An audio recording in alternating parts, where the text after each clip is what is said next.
Assalamualaikum warahmatullahi wabarakatuh. Saudara muslim yang beriman, kenapa Nabi Muhammad SAW tidak azan untuk panggilan sholat? Berikut penjelasannya.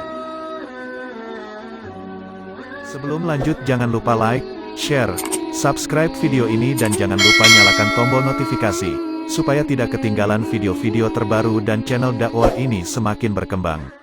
Azan adalah menjadi tanda masuknya waktu salat. Sejarah Islam mencatat ada salah seorang sahabat bernama Bilal yang selalu mengumandangkan azan karena memiliki suara yang bagus. Lalu, apakah azan untuk salat juga pernah dikumandangkan oleh Nabi Shallallahu Alaihi Wasallam? Semasa hidupnya, jika tidak pernah, mengapa Nabi tidak pernah mengumandangkan azan untuk salat? Sebenarnya Nabi Shallallahu Alaihi Wasallam pernah mengumandangkan azan di telinga cucunya, Hasan dan Hussein saat dilahirkan. Hal ini sebagaimana diceritakan oleh Ubaidillah bin Abi Rafi, dari bapaknya.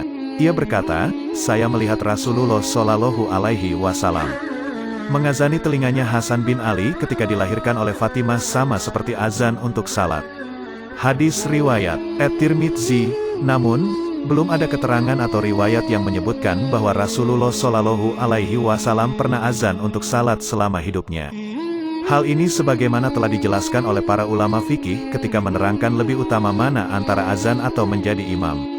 Imam An-Nawawi di dalam kitab Al-Majmu' berkata, ulama fikih pun telah merumuskan hikmah-hikmah di balik Nabi Shallallahu Alaihi Wasallam tidak mengumandangkan azan untuk salat semasa hidupnya. Di antara hikmah tersebut adalah sebagaimana berikut. Pertama, jika Nabi Shallallahu Alaihi Wasallam mengumandangkan azan, maka dikhawatirkan orang yang tidak langsung menjawab seruan Nabi Shallallahu Alaihi Wasallam. Ini termasuk dalam kategori ayat berikut. Maka hendaklah orang-orang yang menyalahi perintah Rasul takut akan ditimpa cobaan atau ditimpa azab yang pedih. Qs An-Nur 63. Imam Al-Hiyab di dalam kitab Mawahibul Jalil mengatakan bahwa azan ditinggalkan oleh Nabi Shallallahu Alaihi Wasallam.